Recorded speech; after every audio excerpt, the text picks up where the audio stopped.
Bismillahirrahmanirrahim. Assalamualaikum warahmatullahi wabarakatuh.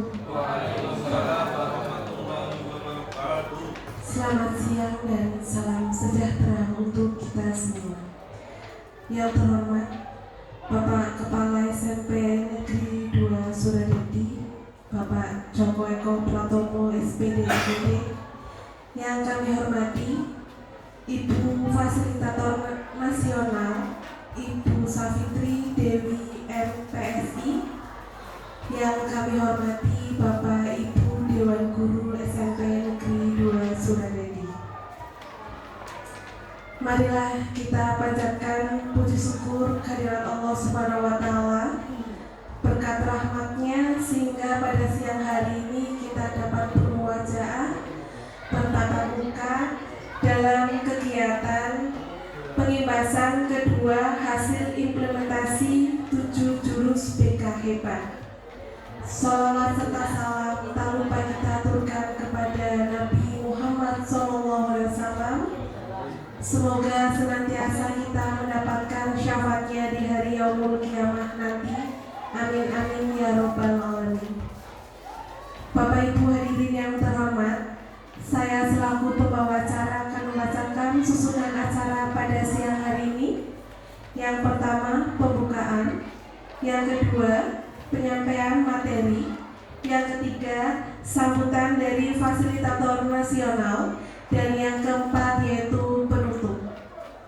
Untuk acara yang pertama yaitu pembukaan, marilah kita buka acara pada siang hari ini dengan membaca basmalah bersama-sama. Untuk acara yang kedua yaitu penyampaian materi yang akan disampaikan oleh Bapak Abdul Aziz SPD. Kepadanya kami persilakan.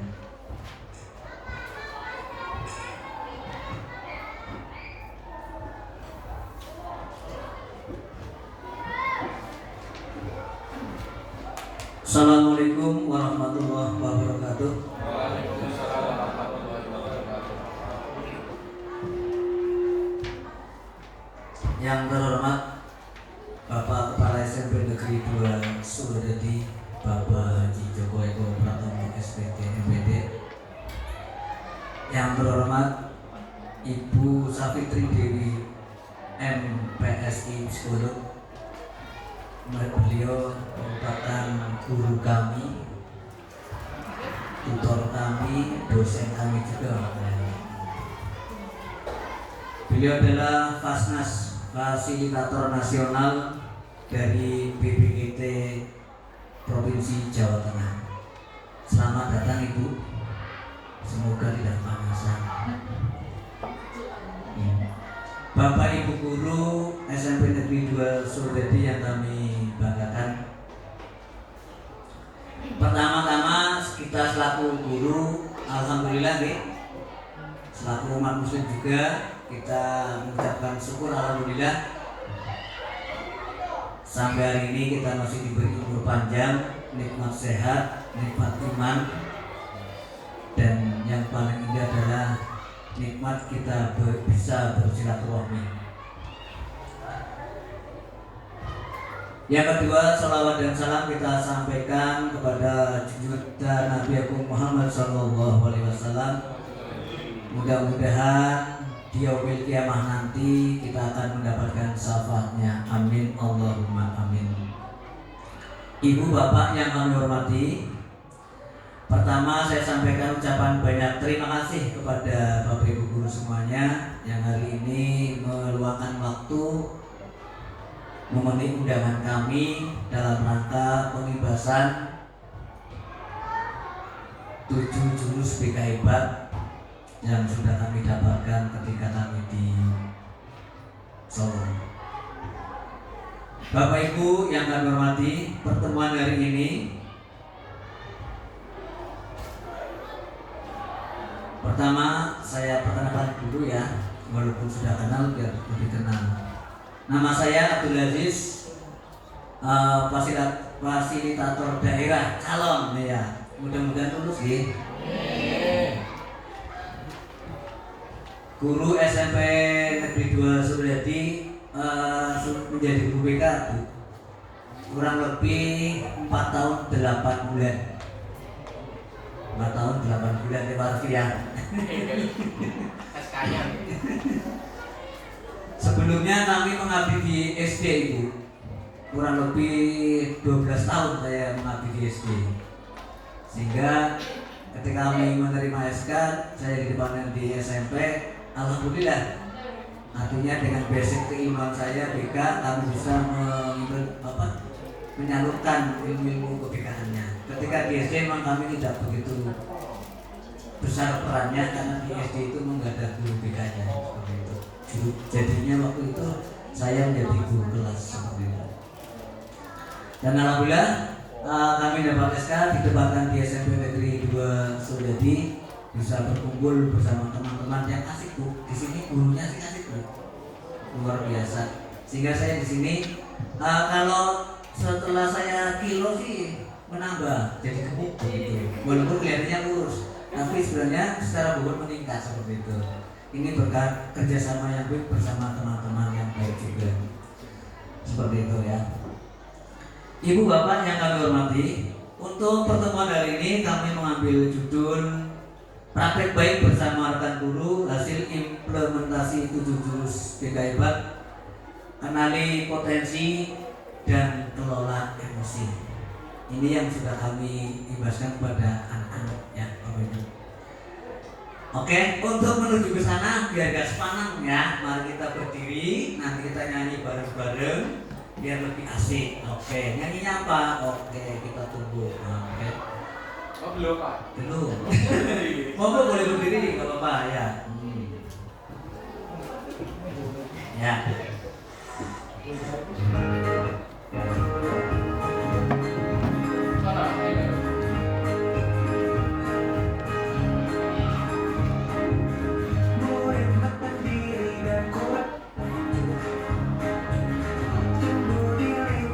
Sehat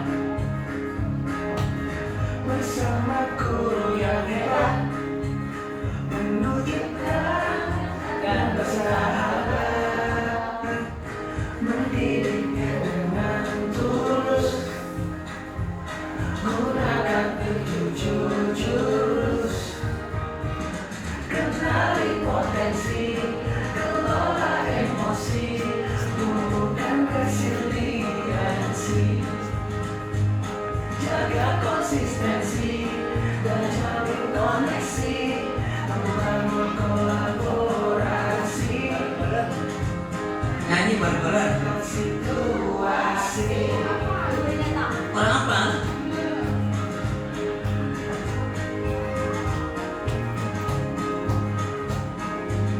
Sekolah Aman dan nyaman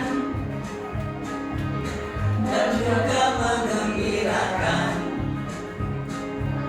tempat bertumbuh harapan, bersama ayo kita wujudkan, mendidik dengan tulus, gunakan 7 jurus, kenali potensi, kelola emosi, tumbuhkan resiliensi, jaga konsistensi dan jalin koneksi, membangun kolaborasi, menjaga situasi.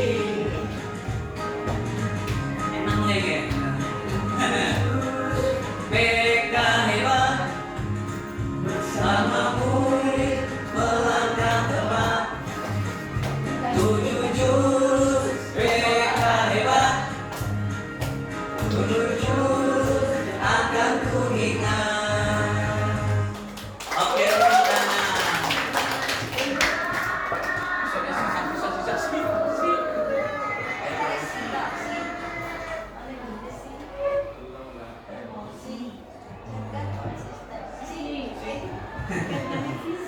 Pemeringat suasana tambah panas. Oh iya. Baiklah Bapak Ibu guru yang hebat, tadi kita sedikit mengenal jinglenya biar tidak asing ya. Ada 7 jurus tiga hebat. Yang pertama adalah kenali potensi, kelola emosi, kemudian tumbuhkan resiliensi, yang keempat jaga konsistensi, yang kelima jaga koneksi, dan yang keenam bangun kolaborasi, terakhir yang ketujuh jaga situasi.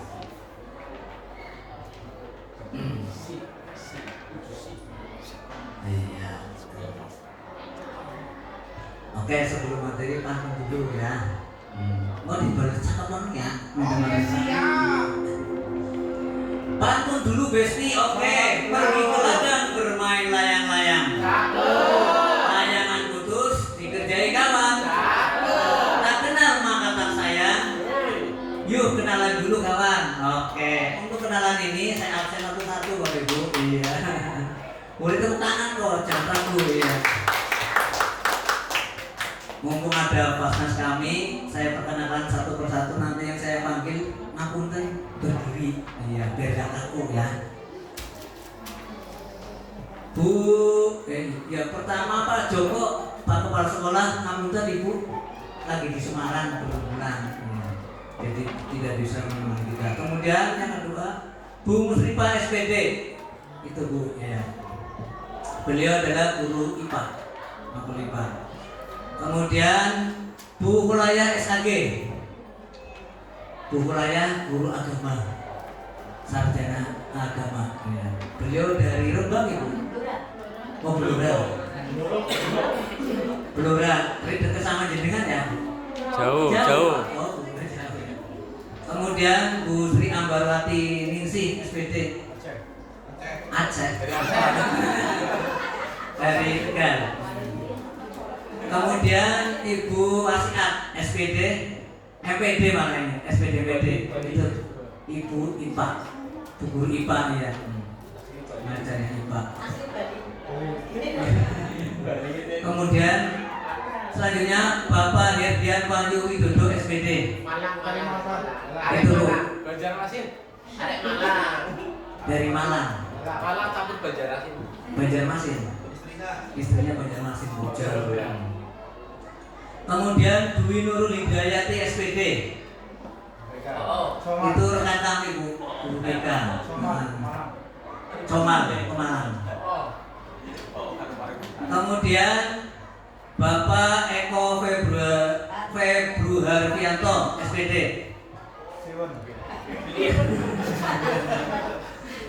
Orang yang paling asik Bu. Kalau nggak ada beliau nggak aneh. Guru bahasa Indonesia. Kemudian Bu Nur Hikmah Mahmudah SPDI, guru agama, temannya Bu Hulaya, selalu berdua beliau ini. Kemudian selanjutnya Bapak Hartoyo. Iya. Pak Hartoyo senior kami Bu, di sini. Dari ini belum jadi, dia sudah ada. Yang menginisiasi. Iya, karena beliau lah salah satu inisiasi yang munculnya sekolah ini. Iya, inspirator namanya. Inisiator adanya SMP Negeri 2 Suradadi. Karena beliau ketika itu menjabat sebagai kepala desa. Tepuk tangan buat Pak Hartoyo. Sehingga rambutnya putih. Iya. Berpikirnya luar biasa. Alhamdulillah selamat juga kemarin habis lomba catur juara 3. Kayak gitu. Ya, tahan ya. Kemudian Ibu Sri Widati Ningsih SPD. Ini yang mempunyai laut Bu. Beliau tinggal di dekat laut Pantura, Jembatan Suradadi. Iya, banyak ikan. Ya, guru bahasa Indonesia. Kemudian Bapak Lukman Afifi SPD. Oh iya, Bapak Ahmad Lukman Afifi. Iya. Beliau turunan Cina. Cina sampai Arab. Cina Jawa. Beliau wakil kepala sekolah 2. Bapak Lukman Afifi sekaligus sebagai operator. Jadi nasib di sini ada di tangan beliau. Termasuk sertifikasi orang ajar ya kan. Selanjutnya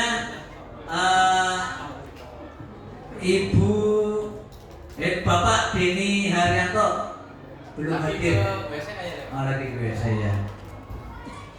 Kemudian Ibu Yulianti Mustika. Iya, Ibu Carik. Iya, Sekdes ya. Beliau mengajar bahasa Indonesia. Selanjutnya Bapak Iis Priyanto, SPD.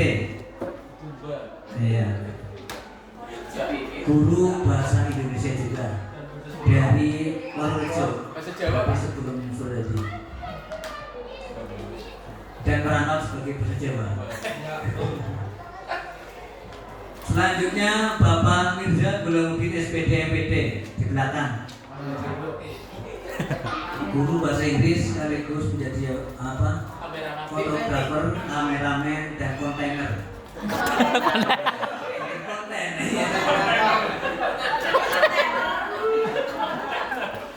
Selanjutnya Ibu Ayu Kristi Monika yang akan jadi MC ya.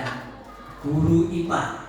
Dia hafal segala apa namanya virus lah ya. Kemudian Bapak Nur Rahim SPD, ya, guru PKN, ya. Merangkap 2 sekolah sama Bumi Jawa, Bumi Jawa, iya. Jauh sekali. Kuci Bu. Rumahnya yang milik laut itu, yang punya laut itu, penguasa laut utara itu. Ya, rumahnya dekat pantai, ya. Kemudian selanjutnya yang belum siapa ya? Bapak Misbah sama Bapak. Iya, Bapak Misbahul Anam. Beliau belakang ya.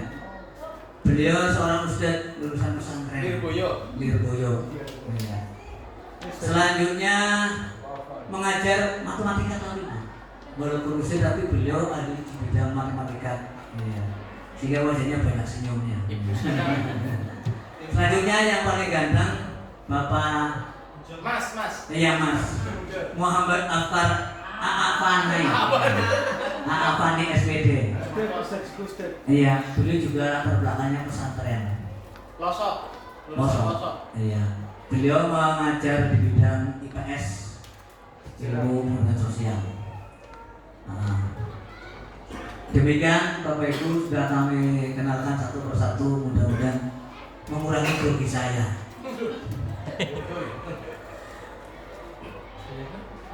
Bapak Ibu yang kami hormati,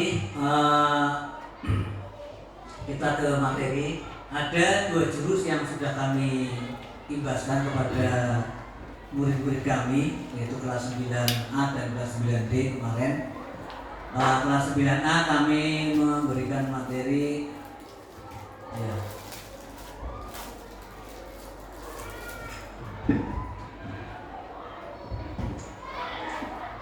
yaitu yang pertama kenali potensi ya. Sebelum ke materi ini sedikit lupa ini ya. Apa ada pertanyaan? Kalau nggak ada baca itu, mengapa 7 jurus BK hebat? Ya. 7 jurus BK hebat ini merupakan bahan materi ajar pelatihan yang akan kami berikan kepada guru kelas, guru mata pelajaran, dan guru BK sebagai upaya peningkatan kompetensi guru agar dapat membimbing kepribadian akademik dan karir murid mencapai tumbuh kembang yang maksimal. 7 jurus BK hebat adalah inisiatif strategis untuk meningkatkan kompetensi guru BK agar dalam memberi layanan lebih inovatif, berpusat pada murid, dan berorientasi pada pengembangan karakter Bapak Ibu.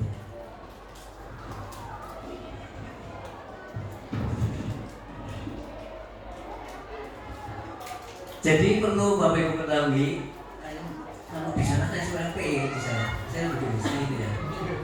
7 jurus BK hebat ini memang salah satu upaya pemerintah itu untuk meningkatkan kompetensi guru BK, kemudian guru mapel, kemudian juga guru kelas yang ada di SD. Ini penting menurut pemerintah diberikan kepada semua guru. Cuma sebagai garda terdepan adalah guru BK, sehingga kemarin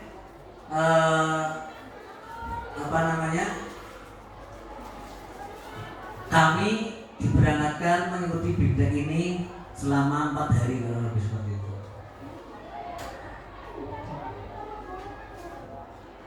Istilah 7 jurus BK hebat dipilih secara strategis sebagai hook komunikasi yang kuat, mudah diingat. Kemudian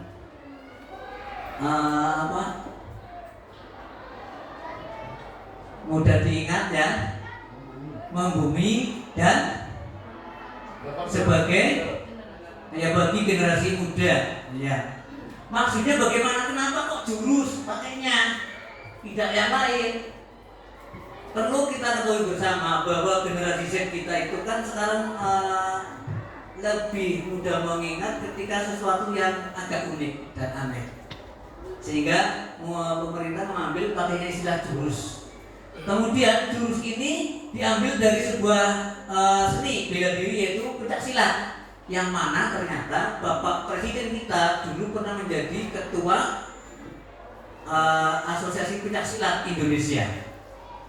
Mungkin rujukannya itu Bapak Menteri kita seperti itu. Jadi pakainya jurus biar mudah diingat, mudah dipahami, dan terngiang-ngiang selalu pada anak didik kita, terutama pada Bapak Ibu guru semuanya. Mungkin Bapak Ibu guru juga asing ya dengan kalimat ini ya, 7 jurus begitu ya. Iya.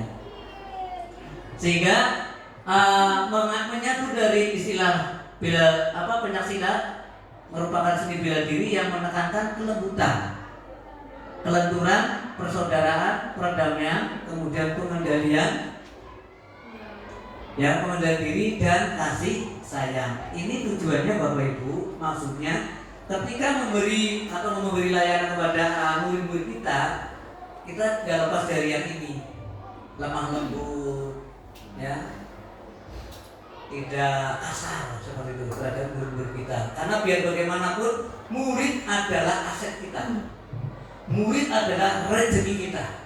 Nyuwun sewu, panjenengan dibilang guru karena ada murid. Coba jenengan mulang sampah kalau ada murid. Sehingga jadikanlah murid itu adalah aset kita, aset untuk rezeki kita juga. Begitu nih Bapak Ibu ya. Anak SBG lagi jembulan ya. Oke, siap, SBG lagi. Ada ya. Tepuk 7 kebiasaan anak Indonesia hebat ya. Ini yang sebenarnya di sini Bu, sebelum ini diluncurkan, alhamdulillah kami sudah menyenangkan, bahkan melatih anak didik kami, murid kami untuk hafal senamnya, kemudian 7 kebiasaan anak hebat apa saja ya? Pertama ya, 1, bangun, terus beribadah, kemudian coba berusin dulu gak apa-apa wes. Iya. Oke, boleh dibantu, siapa yang berani bantu saya untuk bacakan 7 kebiasaan anak Indonesia hebat? Ya, silakan. Ya, silakan Pak Khalil. 7 kebiasaan hebat anak Indonesia. 1, bangun pagi. 2, beribadah. 3, berolahraga. 4, makan sehat dan bergizi. 5, gemar belajar. 6, bermasyarakat. Dan yang ke-7, tidur cepat. Itu Pak, 7 kebiasaan anak hebat Indonesia. Ya. Itu oke, kita coba biar lebih mengenal lagi. Coba. Monggo Bapak Ibu berdiri ya, biar tidak mengenal. Inilah. Pagi beribadah berolahraga dengan belajar makan sehat dan bergizi. Ayo bermasyarakat, tak lupa istirahat. Aku adalah anak Indonesia. Hebat. Beribadah olahraga dengan belajar makan sehat dan bergizi. Ayo bermasyarakat, tak lupa istirahat. Aku adalah anak Indonesia. Hebat.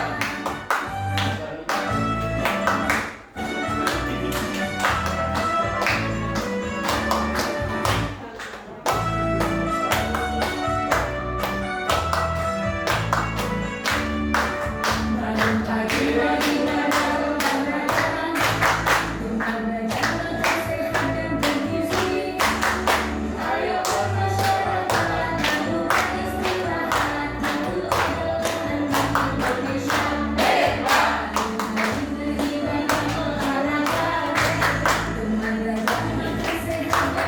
Ayo bermasyarakat, tak lupa istirahat. Aku adalah anak Indonesia. Hebat. Beribadah olahraga dengan belajar makan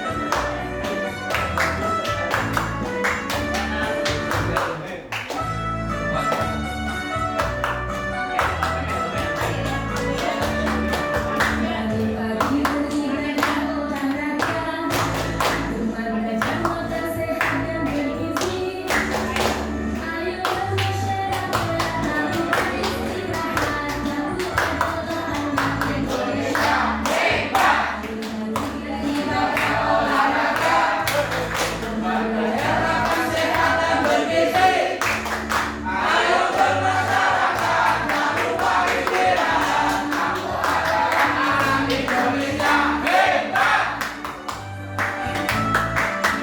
Aku adalah anak Indonesia. Hebat. Satu lagi. Yuk. Bangun pagi beribadah olahraga dengan makan sehat dan bergizi. Ayo bermasyarakat, tak lupa istirahat. Aku adalah Indonesia. Hebat. Olahraga dengan belajar makan sehat dan bergizi. Ayo bermasyarakat, tak lupa istirahat. Aku adalah anak Indonesia. Hebat.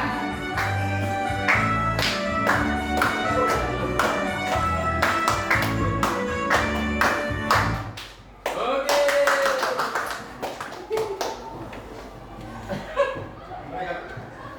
Kamu ingat ya Bu? Ya kalau nggak ada speaking saya jadinya nggak hilang. Bapak Ibu yang kami hormati, memang Ibu ini sekali curhat juga ini nggak apa-apa, mau ada Fasnas. Saya lebih mungkin lebih nggak banyak beban ya ketika saya ke guru yang lain. Kalau sama guru sendiri malah bingung sendiri saya Bu. Ya, karena apa? Beliau-beliau ini sudah melihat keseharian saya. Makanya di sini jujur saya malah lebih grogi. Kalau di tempat lain mungkin saya lebih pede karena apa, mereka kenal saya seperti itu. Kalau di sini justru saya tambah kurang pede karena apa? Beliau-beliau ini sudah tahu siapa saya. Ya Bu ya. Iya. Baiklah Bapak Ibu yang kami hormati, ya semangatnya sudah oke. Tadi 7 kebiasaan kerja hebat itu harus panjenengan hafalkan. Iya, kalau tidak hafal ya bagaimana harapan pemerintah akan tercapai kalau Bapak Ibu gurunya saja nggak hafal? Padahal sudah ditulis di depan, tapi ternyata Bapak gurunya harus hafal juga seperti itu ya. Memang hal-hal yang sepele ini kadang-kadang kita kita agak sepelekan ya. Sehingga padahal hal yang sepele ini padahal penting. Sehingga ketika pertemuan semacam ini, ketika ayo bagaimana, bingung sendiri. Untuk itu, mulai hari ini harapan kami ke depannya 7 kebiasaan anak Indonesia hebat harus kita tanamkan pada jiwa kita semuanya. Oke. Terima kasih atas edukasinya. Sekarang ke materi kami, yaitu mengapa kenali potensi dan kelola emosi. Bapak Ibu yang kami hormati,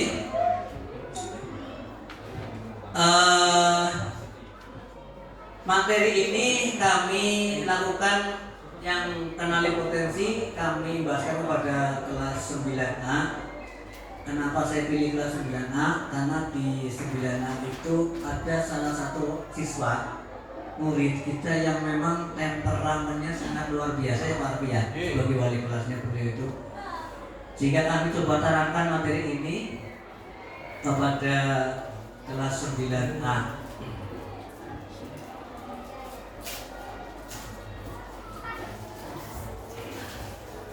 Kemudian materi ini kami berikan tentu mengacu pada 7 jurus BK hebat tadi. Yang pertama kenali potensi, yang kedua kelola emosi, sehingga 2 materi saya pilih Bu.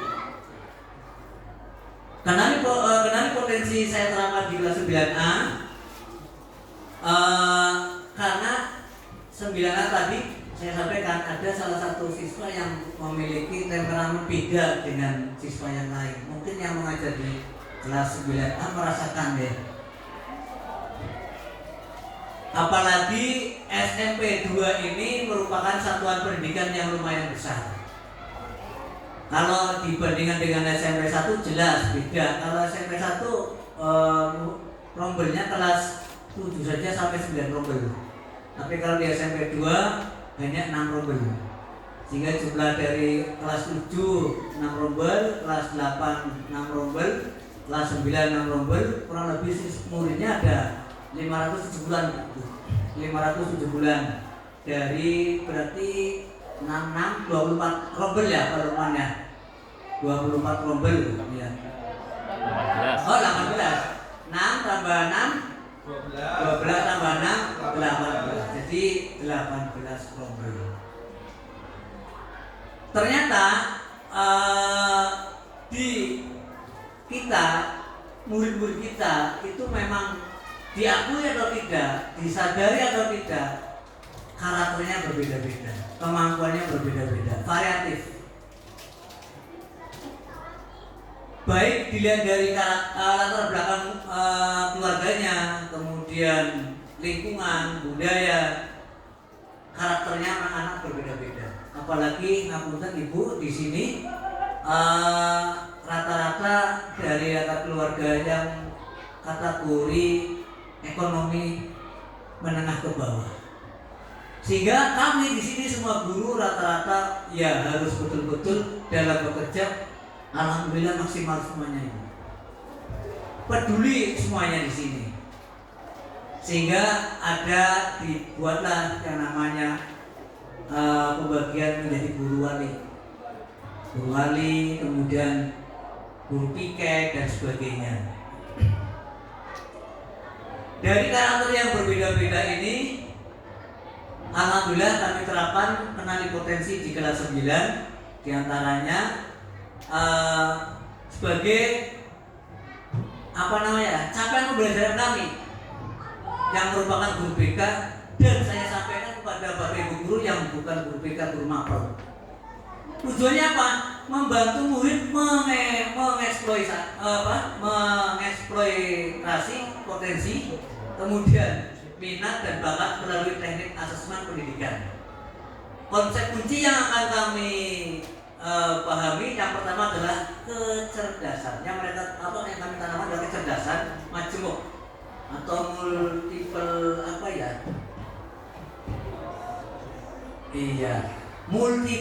intelligence ya. Kemudian gaya belajar, learning style, kemudian pengenalan minat dan bakat. Keterampilan yang akan dikuasai diantaranya menerapkan asesmen sederhana dan mengakomodasi diferensiasi potensi, minat dan bakat murid dalam pembelajaran dan orientasi karir. Ini yang juga harus dikuasai oleh guru kita. Alhamdulillah di kami setiap tahunnya kami melaksanakan diagnosa awal atau gali potensi lebih awal, yaitu kita memberikan asesmen lebih awal ketika kegiatan MPLS. Karena 2 tahun terakhir alhamdulillah ditemukan beberapa anak yang belum bisa baca, Ibu. Kurang lebih ada 10 anak yang tidak bisa baca. Apa upaya kami? Upaya kami tentu melakukan pendekatan yang komprehensif. Kami bina beberapa anak tersebut, kami beri khusus biar mereka lebih mengembangkan potensinya sehingga mampu membaca. Dan alhamdulillah dari 10 tersebut hanya 2 yang tidak berhasil, dan mereka pun akhirnya pindah sekolah. Mungkin karena kurang nyaman di sini. Seperti itu. Hanya mereka dengan sadar mereka pindah sekolah seperti itu. Kemudian selain itu kami juga berikan sebuah aplikasi kepada murid-murid Bapak Ibu untuk mengukur gaya belajar mereka. Ada beberapa gaya belajar yang kami temukan, ada yang kinestetik, kemudian visual dan selanjutnya. Untuk itu mohon Bu Ambar untuk membagikan link itu biar Bapak Ibu guru juga bisa mengetahui kriteria gaya belajar apa yang Bapak Ibu miliki. Seperti itu biar mengetahui. Mohon Ibu Ambar tolong dibagikan linknya. Silakan Bapak Ibu guru membuka HP-nya untuk mengisi dan untuk mengetahui gaya belajar yang menjenengan miliki sebenarnya apa. Sudah Bu Ambar? Terima kasih. Mohon Bapak Ibu silakan mengisi masuk di link itu.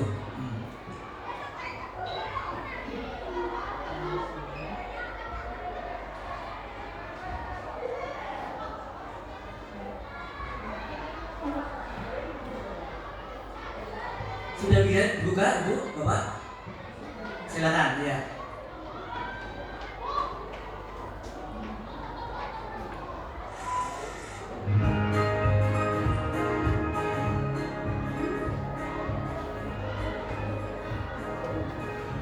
Silakan diisi, ya. Ada paling berapa? Yang di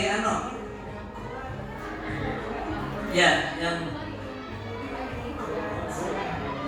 buka yang kedua. Ya, yang kedua. Yang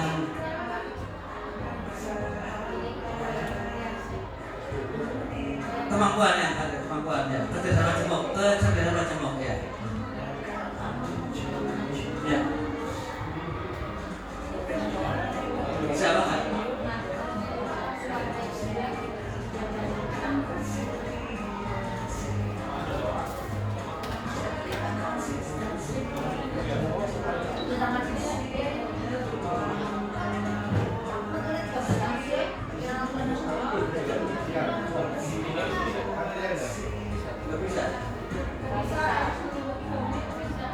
Gak bisa dibuka linknya?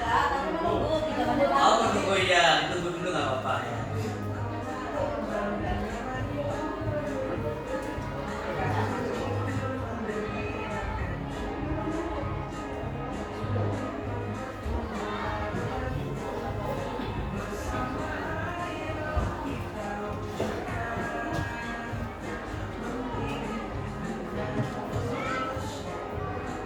Gak menit, Bu?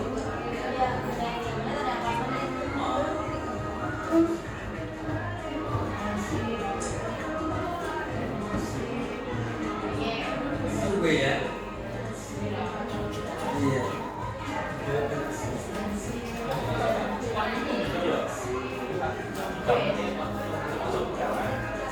Oh, bisa menang, bisa. Ikuti tes, sudah tes. Iya. Iya. Ya, ikuti tes. Ya. Nah, terus,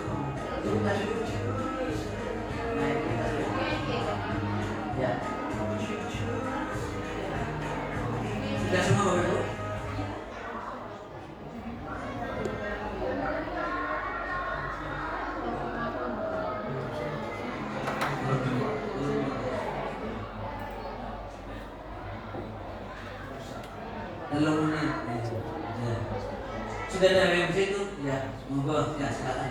Mulai sekarang. Ya mulai sekarang.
Ada yang sudah selesai?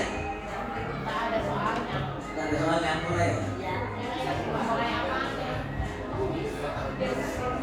Iya.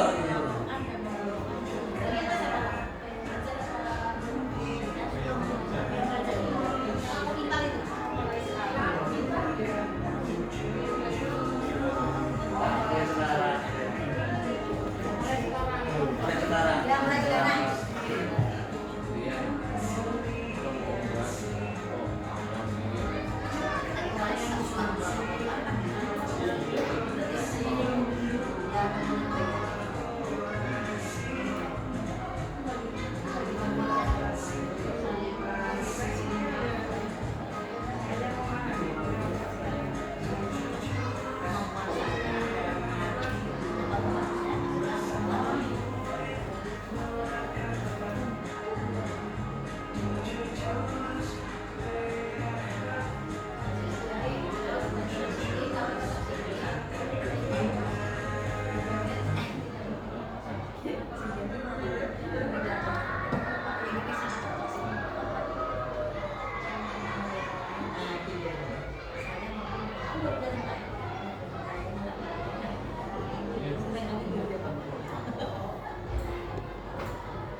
Ada yang sudah selesai? Belum.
nanti kalau saya di dicatat ada persentasenya dengan gaya belajarnya apa kinestetik, visual itu berapa persentasenya dicatat. Ya.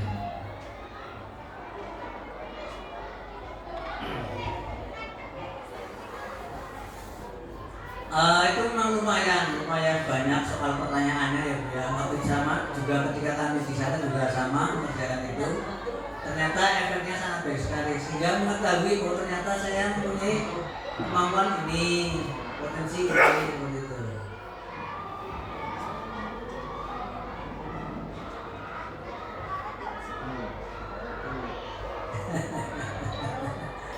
Harusnya niru orang dulu ya.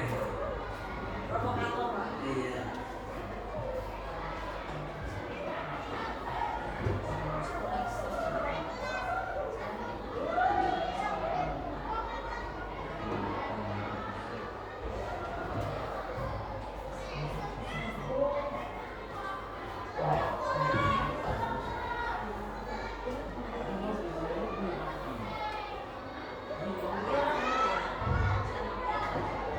Ya, ada yang sudah.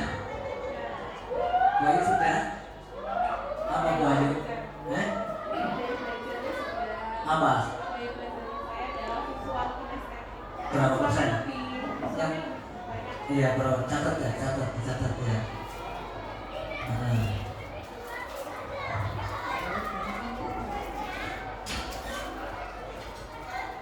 Persentasenya dulu Pak.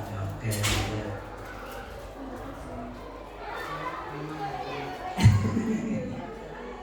Ya. Buat Jabar apa buat Jabar bisa? Belum, masih banyak bisa. Iya.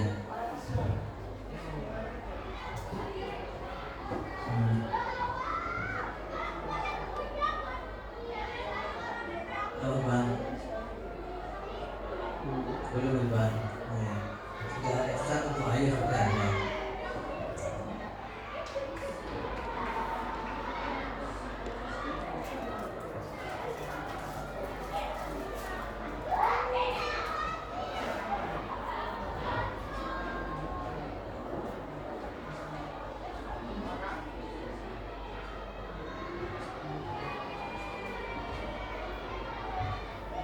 Sudah ada satu Bu Ayu, monggo disampaikan Bu Ayu.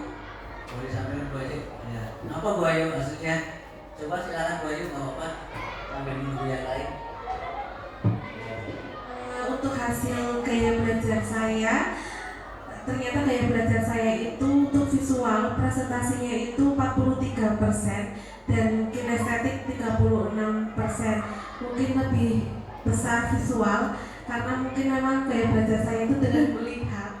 Ya, kalau melihat langsung mungkin saya langsung ini Teringat ya langsung ya. Iya, teringat. Kemudian kinestetik emang apa ya, berarti semuanya kalau dengan dilakukan dan lain sebagainya, apalagi kalau saya IPA kan praktikum kayak gitu tuh lebih mudah diingat. Seperti itu sih Pak Aziz. Oke, terima kasih. Terima kasih Bu Ayu. Anda sudah dengar? Oke, Bu Aziz monggo. Gaya belajar saya yang visualnya adalah 33%, sedangkan kinestetiknya adalah 53%. Walaupun saya dengan Bu Ayu sama-sama guru IPA, tapi ternyata gaya belajar saya dengan Bu Ayu itu justru bertolak belakang. Berbalik ya. Ya. Terima kasih. Yang lain sudah coba. Pak Adrian sudah Pak Adrian? Belum. Pak Akar. Nah, sekarang Akar. Untuk gaya belajar saya itu paling besar persentasenya yaitu visual dengan 46%, dan untuk auditory dan kinestetik itu hasilnya sama 26% masing-masing. Dominan yang visual. Baiklah Bapak Ibu guru yang hebat, link yang sudah kami bagikan itu juga sama sudah kami berikan kepada anak. Ya. Pada hakikatnya panjenengan selaku pendidik juga harus mengetahui gaya belajar anak. Sebagaimana yang sudah kita ketahui, gaya belajar itu kan ada 3 ya.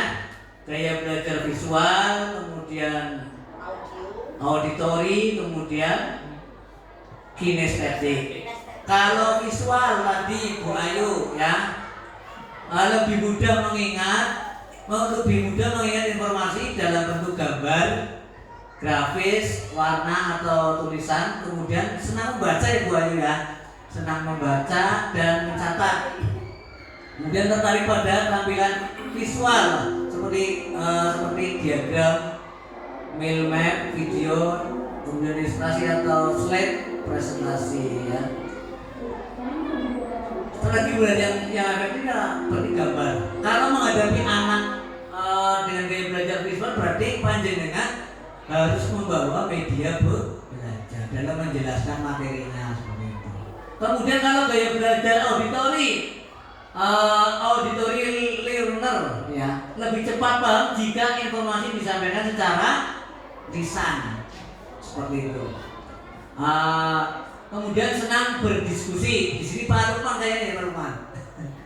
Kemudian mendengarkan penjelasan atau mendengarkan suara guru. Ini lebih senang. Kalau anak tipe ini lebih senang seperti itu. Kemudian mudah mengingat informasi yang didengar seperti lagu, kemudian cerita atau percakapan. Kemudian cenderung mengulang informasi dengan cara mengucapkannya. Ini kalau anak yang auditori.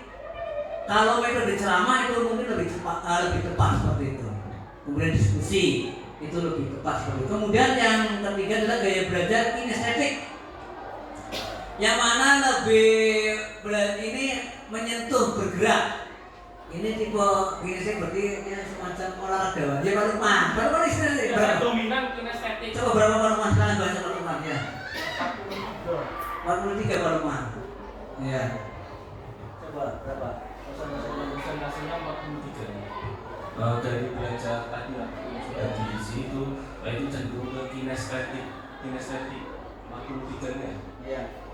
Visualnya 36%. Iya. Oh iya. Ya, kalau Pak Lukman lebih cenderung kinestetik ya memang pantas. Pak Lukman senangnya berolahraga sama dengan saya. Supaya berolahraga, kinestetik itu bergerak. Contohnya kalau cocok kali ini berarti olahraga dan sebagainya. Ya. Kalau visual berarti kayak profesor apa ya? Ini ya 3 gaya. Dari 3 gaya ini kemarin kami sampaikan pada anak, ternyata dari kelas 9A ini sejumlah 30 anak memang banyak dominan kinestetiknya Bu Un. Sehingga tidak wajar ketika murid-murid kita itu lebih senang di luar karena dominan kinestetiknya. Antara kinestetik dengan visual dengan auditori lebih dominan kinestetiknya dari jumlah 30 anak itu, sehingga mereka ya cenderung banyak sukanya di luar, bervoli dan sebagainya. Demikian Bapak Ibu guru ya. Ada yang sudah semua ya? Oke, kita lanjut speaking lagi ke. Oke, monggo Bapak Ibu berdiri. Sudah semua kan? Belum. Pikir teman berarti saking seriusnya. Iya. Coba tepuk semangat. Masih melihat? Gua Mbak, masih ingat Bapak? Coba tepuk semangat. Semangat. Coba Boyo di Boyo. Coba ngelalen Boyo. Coba Boyo. Fokus. Tepuk semangat.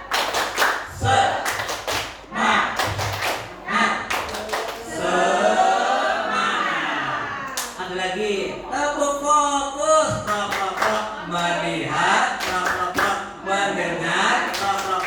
Mengingat. Fokus. Iya lagi. Tepuk fokus. Melihat. Mendengar. Mengingat. Fokus. Oke, iya. Habis tadi kan jenengan habis aku pintar ya. Lumayan mumet ya. Oke. Sekarang fokus kembali Bapak Ibu. Selanjutnya Bapak Ibu yang kami hormati, tadi pembahasan tadi waktu kelas 9A yaitu dari kelola tadi pertama? Iya, kenali potensi tadi sudah kami lakukan di 9A. Selanjutnya kita menuju kelola emosi pada waktu itu saya mengimbaskan pada 9D ya. Mengajarkan keterampilan regulasi emosi, kesadaran diri dan kesadaran sosial pada murid. Penerapan yang kami lakukan adalah mindfulness di kelas menggunakan teknik gambar apa coba? Tolong gambarnya bahasa Inggris ini. Coba digambar dibaca gambar. Coba tolong baca. Kelihatan? Ya. Implementasi kelola emosi, fokus utama yaitu mengajarkan keterampilan regulasi emosi, kesadaran diri dan kesadaran sosial kepada murid. Penerapan mindfulness di kelas menggunakan teknis mindfulness atau kebiasaan berkesadaran sederhana di awal atau tengah layanan. Misalnya teknik stop and breathe, berhenti sejenak dan tarik nafas untuk melatih murid menenangkan diri. Oke, tepuk tangan buat Bu Jabar ya. Kalau ada kalimat bahasa Inggris saya itu memang ada ribet ya, karena memang saya dilahirkan di Jawa, bukan di Inggris, sehingga saya bahasa Inggrisnya memang nggak bisa, nggak apa-apa lagi lidah saya asli Indonesia, lidahnya pendek. Jadi kalau kalimat-kalimat bahasa Inggris susah saya mengucapkannya. Penerapan mindfulness di kelas ya, sudah kami terapkan di kelas 9D kemarin. Bapak Ibu, tujuan ini kami sampaikan kepada dan itu murid mampu menenangkan diri, kemudian mengidentifikasi pemicu emosi negatif dan merespon situasi dengan perilaku positif. Aktivitas murid kami ajak membuat peta emosi atau termometer emosi untuk mengenali level emosi mereka dan langkah yang harus diambil pada setiap level strategi. Seperti itu Bu. Jadi ketika kami masuk di level D, memang kami menyampaikan kepada anak-anak, dan ketika itu kebetulan ada anak yang memang emosinya kategori stabil, sehingga ketika itu kami ajak ke ruang BK karena emosinya harus stabil. Kami ajak ke ruang BK dan kami latih untuk menenangkan diri dengan teknik stop tadi, bernapas, dan ada teknik lain juga, ada menghitung 1 sampai 10 juga bisa, atau 1 sampai 10 bisa, 1, 2, 3. Dan alhamdulillah anak itu bisa mengendalikan emosinya. Jadi anak itu terlambat masuk, kemudian yang lain langsung menunjukkan mimik wajahnya kurang enak sehingga anak itu emosi seperti itu. Padahal yang namanya emosi kan macam-macam ya, tapi anak itu respon emosinya emosi marah. Kalau respon emosinya senang kan enak, ya kan seperti itu. Tapi anak itu responnya respon marah, sehingga saat ini juga langsung kami tangani dengan metode yang kami lakukan, adalah stop, menenangkan diri seperti itu. Selanjutnya harapannya dengan ini murid memiliki keterampilan praktis untuk mengenali perasaan, meningkatkan keseimbangan emosional, dan mencegah munculnya konflik atau perilaku tidak produktif. Ya, kegiatan yang dilakukan ruang emosi atau pojok kedamaian. Tapi di sini memang tempatnya nyuwun sewu. Kalau dibuat seperti ini, justru di pojok. Ketika itu kami coba tapi nggak bisa, karena di pojok ternyata rata-rata untuk tempat sapu, sehingga kami alihkan ke ruang BK seperti itu.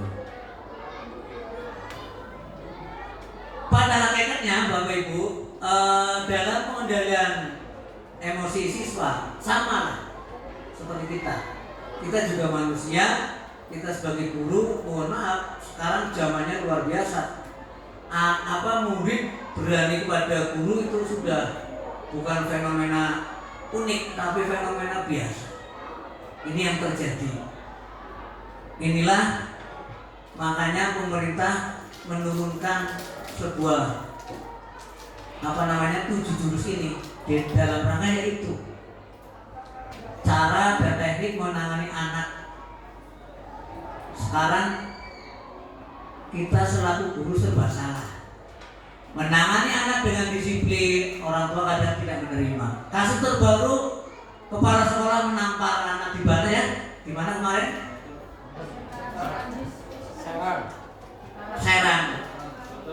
Banten nih ya. Itu bagaimana? Kita dilematis sebagai guru.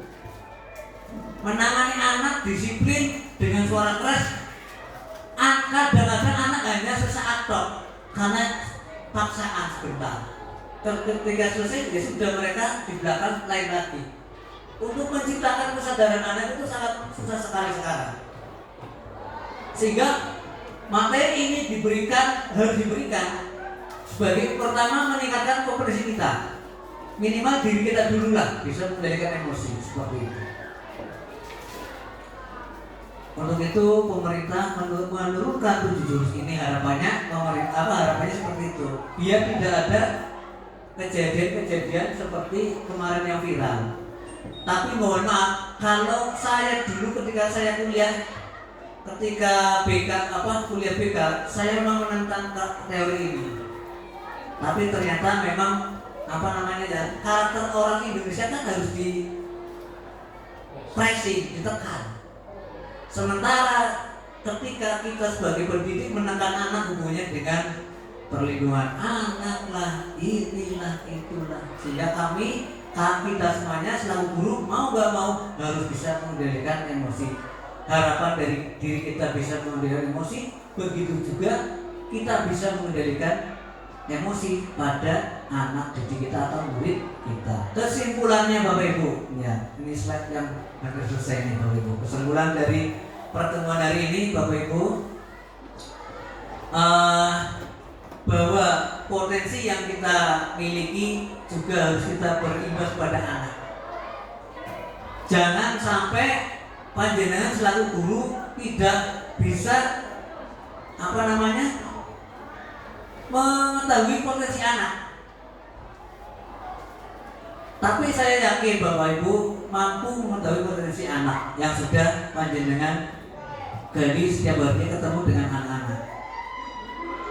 Implementasi jurus kenali potensi dan mengelola emosi melalui OJL ini dapat disimpulkan sebagai upaya yang berhasil mentransformasi layanan BK dari pendekatan reaktif atau menangani masalah, baik dilakukan oleh guru BK maupun Bapak Ibu guru wali, guru mapel, dan guru kelas nantinya, menjadi pendekatan yang proaktif atau pencegahan dan pengembangan. Penguatan self-awareness, kenali potensi ya.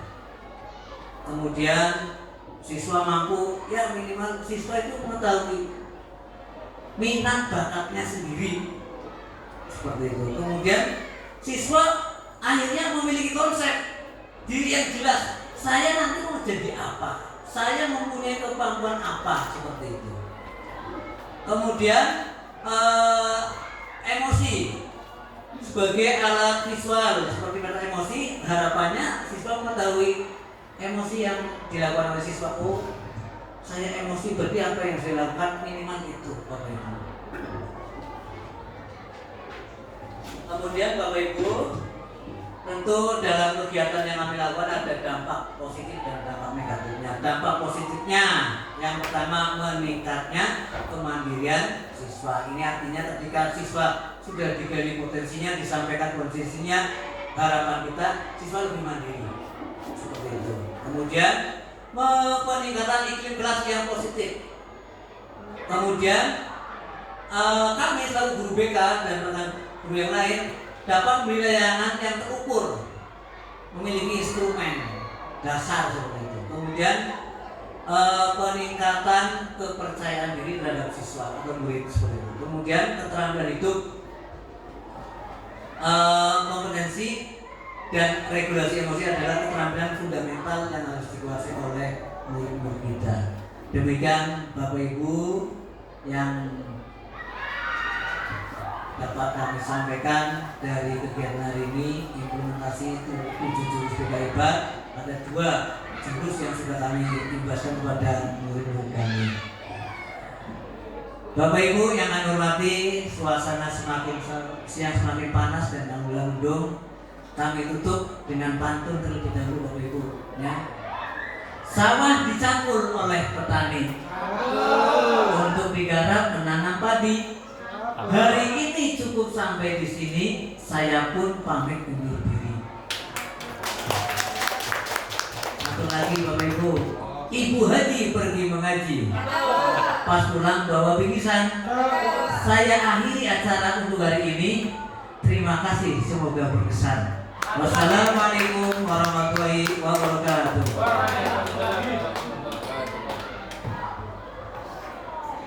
Terima kasih atas pemberian materi dari Bapak Abdul Aziz SPD. Semoga penyampaian materi dari Bapak Abdul Aziz SPD bisa bermanfaat untuk Bapak Ibu semuanya.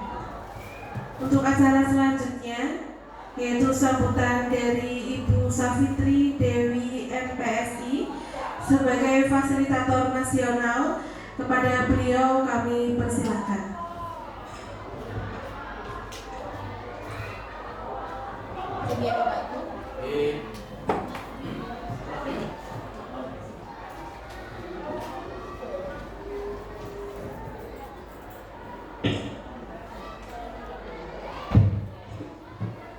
Baik Ibu dan Bapak, saya ulangi. Assalamualaikum warahmatullahi wabarakatuh.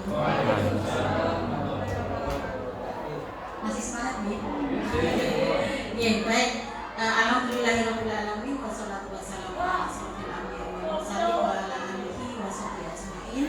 Rabbi sholli sadri wa yassir li amri wa hlul 'uqdatam min lisani yafqahu qawli. Ibu dan Bapak sekalian, alhamdulillah yang pertama dan utama marilah kita bersyukur kepada Allah atas limpahan nikmat dan karunia-Nya. Siang ini saya merasa ini adalah sebuah karunia dari Allah karena saya alhamdulillah diberikan kesempatan oleh Allah untuk bisa bersilaturahim, bisa berkenalan, bisa bertemu dengan Ibu dan Bapak para pejuang yang sama nih, posisinya sama dengan saya sebagai pejuang pendidikan, terutama di ranah SMP gitu nih. Ini sebuah satu karunia, walaupun tadi sempat kesasar, hampir 1 jam saya kesasar karena jalannya ditutup orang ya, jadi ditutup lagi harus muter-muter, tapi alhamdulillah bisa tepat waktu sampai di SMP 2 Surabaya. Yang kedua, salawat serta salam tak lupa kita sampaikan kepada junjungan kita Rasulullah SAW yang senantiasa kita jadikan suri tauladan di dalam kehidupan kita sehari-hari. Ya, baik Ibu dan Bapak, mungkin saya memperkenalkan diri lagi. Tadi sudah diperkenalkan oleh Pak Aziz. Mohon bisa saya berdiri ya. Nama lengkap saya Safitri Dewi. Saya asli dari Salatiga. Jadi tadi pagi habis subuh berangkat ke Tegal. Alhamdulillah bisa lancar, diberikan kelancaran dan kemudahan untuk bisa sampai di sini. Kemudian ini amanah yang diemban oleh saya, diberikan amanah dari BPGPK. Tiba-tiba diberikan amanah untuk menjadi fasilitator nasional guru BK. Kalau melihat saya itu siapa kan begitu, tapi Allah alam, ini memang skenario Allah sudah bumi seperti itu. Keseharian saya mengajar sebagai guru BK di SMP Muhammadiyah Salatiga. Jadi saya dari luar negeri Ibu dan Bapak, dari Muhammadiyah Salatiga. Kemudian saya juga aktif di Biro Konsultasi Psikologi UIN Salatiga sebagai psikolog dan konselor di sana. Kemudian di BIKSA, Biro Konsultasi Keluarga Sakinah Aisyah Kota Salatiga. Mungkin itu sedikit perkenalan dari saya. Kemudian alhamdulillah pada siang hari ini Ibu dan Bapak bersyukur bisa bertemu di sini. Mohon maaf mungkin waktu Ibu dan Bapak harus terpending dulu ya. Padahal sebenarnya kita harus melayani murid-murid kita, tapi ternyata Ibu dan Bapak harus memenuhi undangan dari Pak Aziz. Nah ini satu hal yang mungkin harus kita apresiasi. Alhamdulillah Ibu dan Bapak bisa kompak di sini. Alhamdulillah murid-murid juga sepertinya aman terkendali kan ya, begitu dengan ditinggal oleh Bapak Ibu guru. Karena saya juga guru punya murid juga gitu, jadi kalau tinggal kelas itu kadang-kadang pikirannya kan anakku piye kan teman. Ya baik Ibu dan Bapak, pada siang hari ini memang kami mendapatkan amanah untuk mendampingi Ibu Aziz. Jadi kemarin alhamdulillah saya mendapatkan kelas itu di kelas guru BK semuanya dari Kabupaten Tegal, Masya Allah. Jadi ini pertemuan mungkin MGMP atau MGBK ini yang luar biasa deh. Terus pertemuan BPK nih kota dibiayai pemerintah itu dapat pelatihan lagi gitu. Ini doanya apa guru-guru dari kawan Raja itu masya Allah gitu. Baik Ibu dan Bapak, ini kenapa mungkin langsung saja ya. Jadi tak tahu namanya sambutan atau mungkin saya lebih mengerucutkan dari apa yang disampaikan oleh Pak Aziz tentang 7 jurus BK Hebat. Mungkin kita sebagai guru itu bisa merasakan sendiri ya dan Bapak.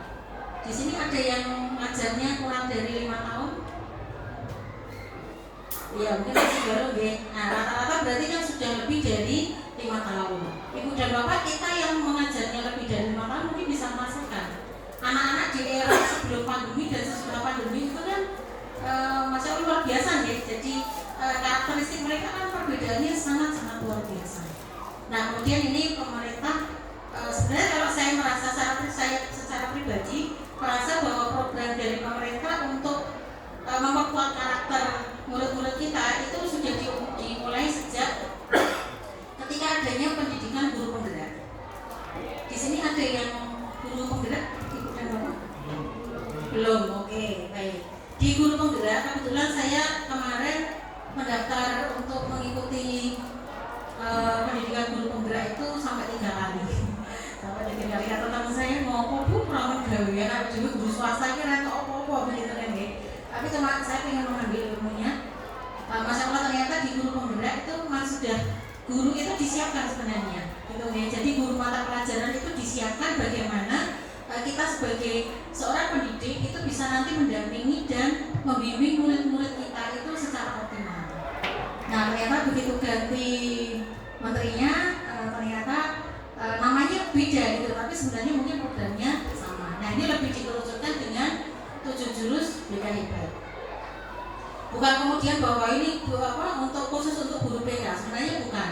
Karena ini nanti akan semuanya akan berperan. Kemudian sekarang ada guru wali, ada guru wali, ada wali kelas, itu nanti semuanya punya peran yang sama. Nah kemudian nanti untuk Pak Aziz yang insya Allah nanti akan menjadi fasilitator daerah, nanti akan membimbing rekan-rekannya semua di Kabupaten Tegal. Bisa jadi nanti akan dibagi berapa sekolah, nanti akan dibimbing oleh Pak Aziz bagaimana kita sebagai seorang guru, entah itu guru BK atau guru non BK, guru mata pelajaran atau guru BK, bisa memberikan pendampingan dan pelayanan kepada murid kita secara optimal. Kalau di guru penggerak itu kita kan menghamba kepada murid. Waktu itu saya cuma tadi tanya bisa kok menghamba kepada murid kita piye namanya. Nah kalau sekarang kita adalah memuliakan murid, jadi sekarang kita memuliakan murid. Ya memang orientasi kita adalah kepada murid. Apalagi seperti tadi yang diingatkan Pak Aziz bahwa karakteristik murid-murid di SMP 2 Suradadi mungkin mayoritas muridnya berasal dari keluarga yang status sosial ekonominya mungkin menengah ke bawah. Nah itu luar biasa. Saya bisa merasakan sendiri karena karakteristik siswa di sekolah saya mungkin hampir sama dengan yang ada di sini. Masalahnya kompleks sekali dan luar biasa. Nah, jadi bisa jadi kita di sekolah itu tidak hanya menjadi seorang guru mendidik, tapi juga menjadi pengganti orang tua mereka. Orang disamu ya disamuni kan, atau ya orang urusan apa ya kadang-kadang kita jajaki juga kan begitu. Bisa jadi loh kita itu ketika di kantin bawa uang 10.000, kalau saya di kantin bawa uang 10.000 itu bisa jajaknya 5 siswa. 5 murid bisa dijajak kayak gitu gitu. Warung siji kalau gorengan siji ya, mana kan gitu gitu. 10.000 bisa untuk 5 murid kan begitu. Ya baik Ibu dan Bapak, kita kembali lagi tadi 7 jurus BK Hebat. Yang pertama mengenali potensi. Ibu dan Bapak saya yakin bahwa Ibu dan Bapak sebagai guru mata pelajaran itu pasti akan paham. Muridku ini saya guru matematika, muridku ini matematika ini paham orang. Guru IPA dia paham apa enggak? Ini guru bahasa, ini dia punya kemampuan di atas rata-rata, biasa saja atau di bawah rata-rata. Nah ini kita bisa sebenarnya sudah bisa secara umum sudah bisa mengklasifikasi sendiri, begitu. Nah ketika nanti mengalami kesulitan, barulah kita masuk ke seperti tadi pakai gaya belajar atau mungkin kecerdasan majemuk itu kan juga ada di Aku Pintar itu nanti juga ada. Nah, tentunya ini ibu dan bapak bisa melakukan sendiri. Nah, kalau misalnya ketika mau melakukan sendiri kok mengalami kesulitan, kan di sini ada guru PK, bisa berkolaborasi dengan guru PK. Minta datanya dari Pak Aziz. Pak Aziz ini dari kelas 7A. Itu saya butuh informasi. Kira-kira murid Tuki punya karakteristik atau gaya belajarnya seperti apa. Nah, kalau di guru penggerak kemarin kami diajari untuk pembelajaran berdiferensiasi. Jadi berbeda itu nih, sesuai dengan kebutuhan murid. Nah, nanti bisa berkolaborasi dengan guru BK. Kalau tidak, kita kan bisa sendiri, Bu dan Bapak. Guru mata pelajaran bisa sendiri. Oh, ini murid musik ini berarti nanti pola pembelajarannya begini. Berarti harus diberikan pola yang lain. Nah, itu jadi diharapkan masing-masing kita sebagai guru itu bisa mengenali potensi murid-murid kita. Karena jangan sampai nanti kita nggak paham murid kita jadi isopora. Bahkan sampai ketahuan ternyata ada murid yang belum lancar membaca. Sama Ibu dan Bapak, saya juga punya murid yang belum lancar membaca. Bahkan kemarin itu saya dapat undangan dari Dinas Pendidikan untuk di screening anaknya. Begitu ketemu dengan yang screening, alam Mbak, boleh jenengan kita ternyata mangkel tapi orang mudeng gitu kan. Karena waktu saya berikan psikotes itu ternyata anak ini memang tidak terdeteksi IQ-nya berapa sampai rendahnya begitu loh. Gitu. Tapi ternyata saya yakin dia pasti punya potensi yang lain. Nah, itu adalah tugas kita sebagai guru untuk menggali potensi masing-masing murid.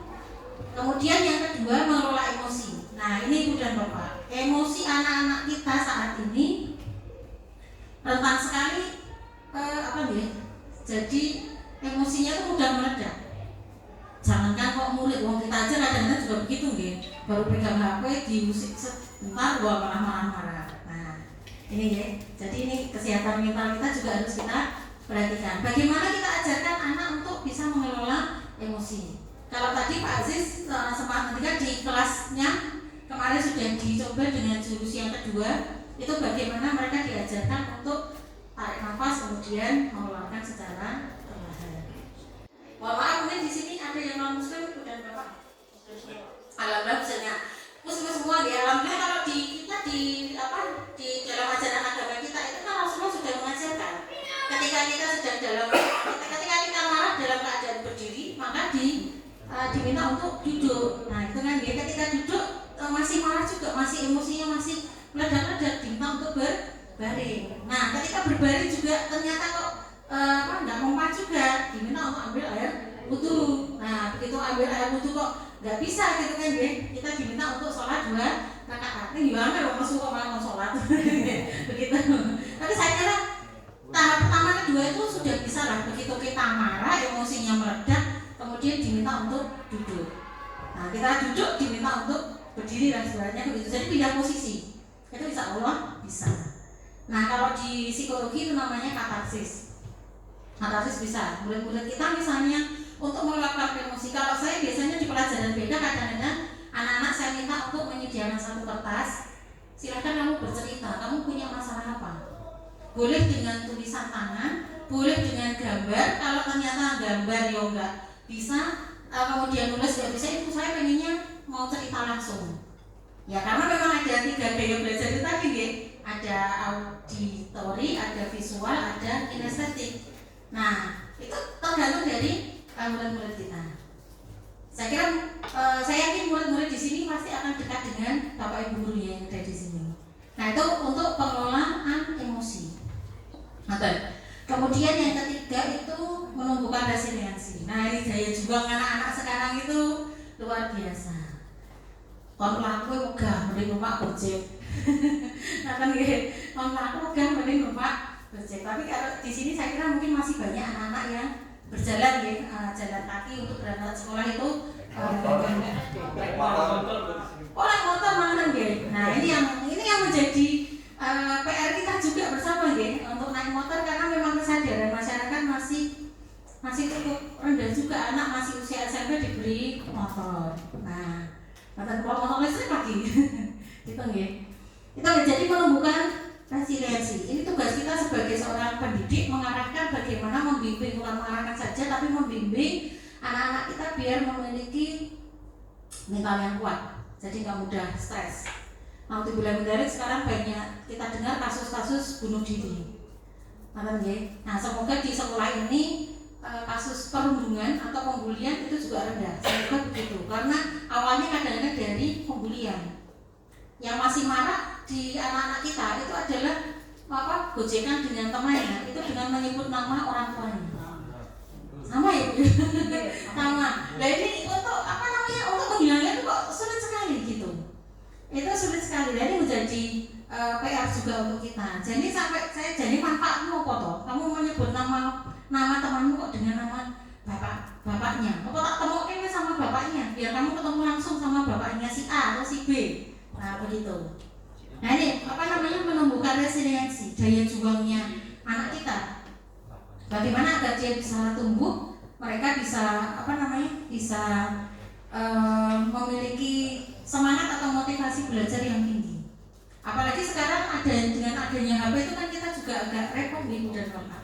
Misalnya kita punya tugas, anak-anak diminta untuk mengerjakan tugas. Nah ternyata mereka tinggal buka ChatGPT atau Gemini AI gitu kan, selesai tugasnya.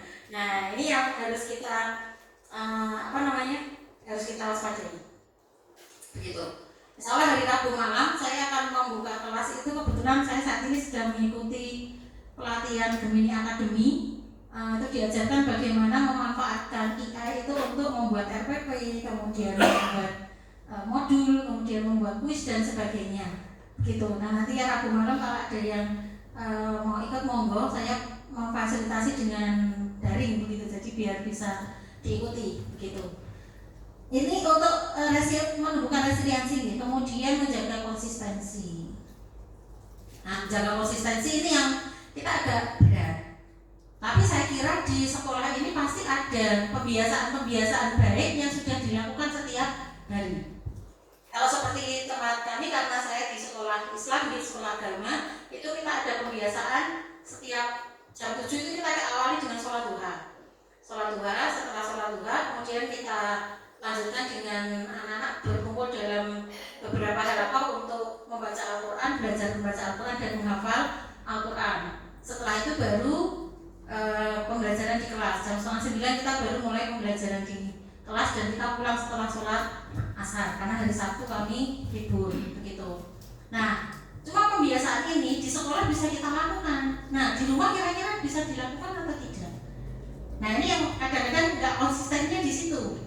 Di sekolah karena ada program anak-anak bisa melanjutkan, tapi begitu di rumah ternyata tidak konsisten karena tidak ada yang mengawal. Nah ini nanti kita lanjutkan dengan yang berikutnya, yaitu jalin koneksi. Agar pembiasaan program di sekolah itu bisa terlaksana secara optimal, berarti kita harus menjalin koneksi dengan orang tua murid. Semoga tidak sama dengan di tempat kami ya Bapak Ibu. Jadi kami itu kalau pengen ketemu dengan orang tua murid, kami undang ke sekolah itu sulit sekali, kadang-kadang alasannya macam-macam gitu nih. Tapi begitu diundang karena mau dapat bantuan, dapat cepat menekan. Begitu. Sama.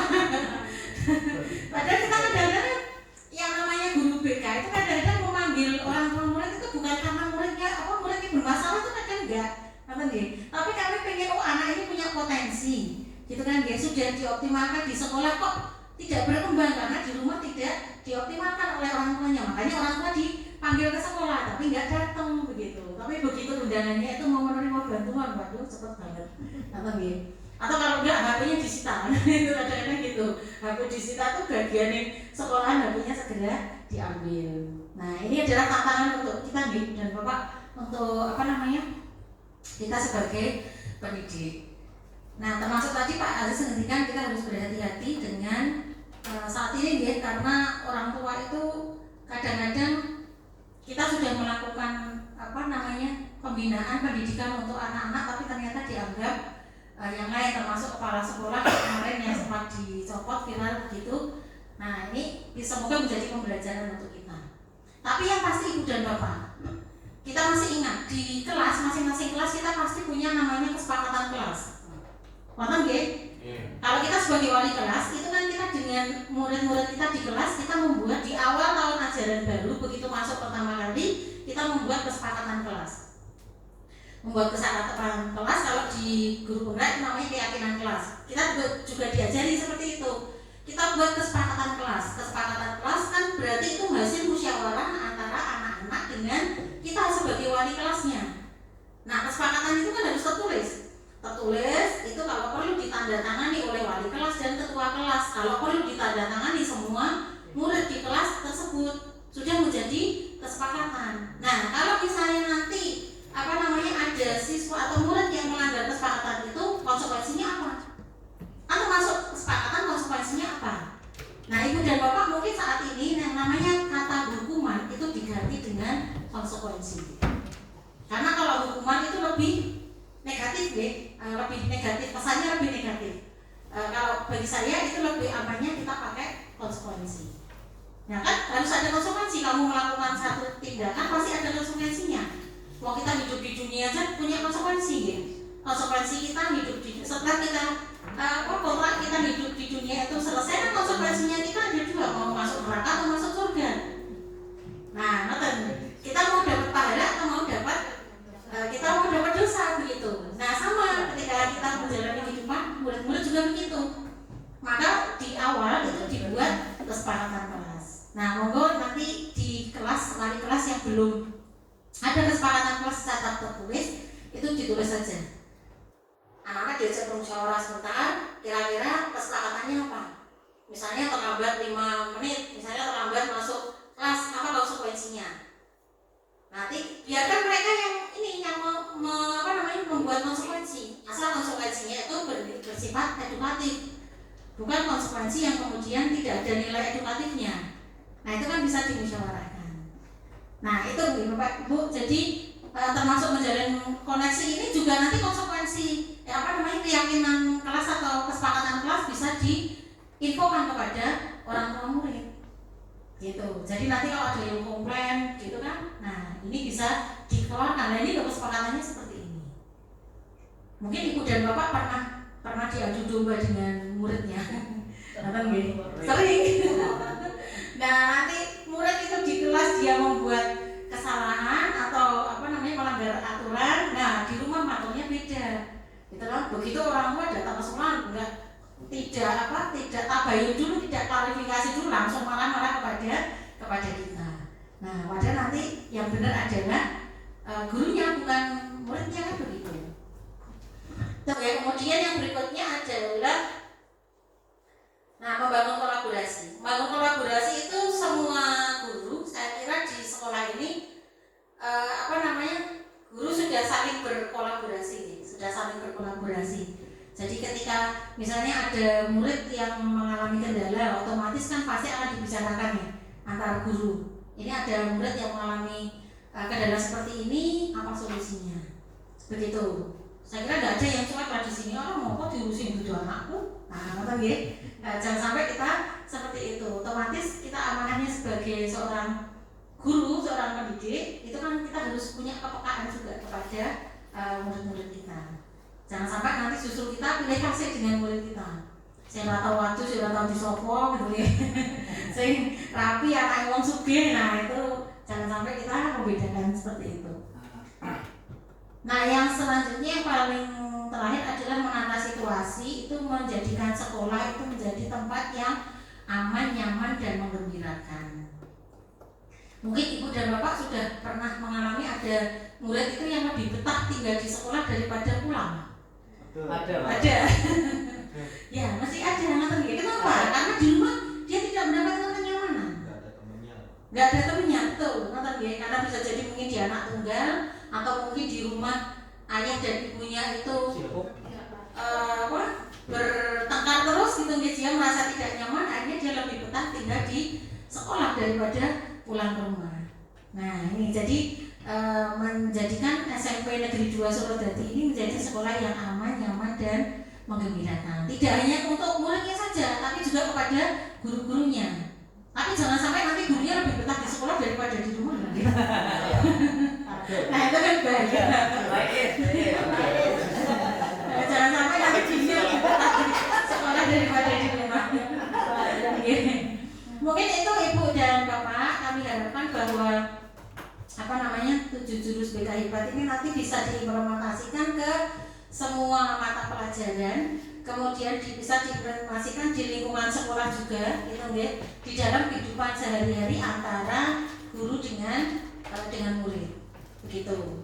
Jadi ini yang yang diharapkan dari pemerintah seperti itu, karena memang saat ini tantangan untuk anak-anak kita itu sangat luar biasa. Mereka kadang-kadang lebih suka scroll TikTok daripada buka buku mata pelajaran. Bahkan kadang-kadang anak-anak itu saat sekarang itu ketika mereka punya masalah itu rujukannya adalah di ChatGPT atau Google AI, gitu ya. Jadi ketika dia ada masalah, tanyanya nggak kepada orang tuanya, nggak kepada gurunya, tanyanya kepada ChatGPT, kan begitu. Nah ini kan bahaya. Nah, ya, jadi ini yang harus kita perhatikan Ibu dan Bapak. Monggo kita dukung Pak Aziz, gitu ya, nanti diberikan peluang yang besar oleh Allah untuk bisa berbagi ilmu kepada rekan-rekan guru yang lain, juga termasuk bisa mensosialisasikan SMA Negeri 2 Solo Dadi. Saya juga ingat SMA Negeri 2 Solo Dadi itu yang mana, gitu kan.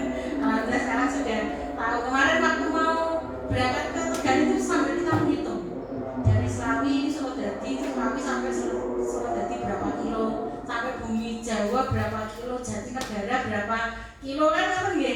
Kemarin saya mau berangkat sendiri terus sama suami, alhamdulillah bisa diantar. Kalau tidak diantar aku harus mahramku yura enak, gitu kan, dia motor saya sendiri. Terus transportasi di sini kabarnya agak sulit, begitu kan. Akhirnya alhamdulillah suami bisa mengantar karena bukan pegawai tetap ya suami, jadi bisa agak bebas, gitu ya. Ini rezeki bukan saya juga, bisa bertemu dengan Bapak Ibu di sini, bisa perjalanannya juga diberikan kemudian dan kenyamanan.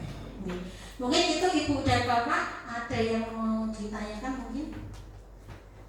Semoga tidak bingung ya dengan kok ini guru BK kok saiki gaji ini, gitu nggih, kok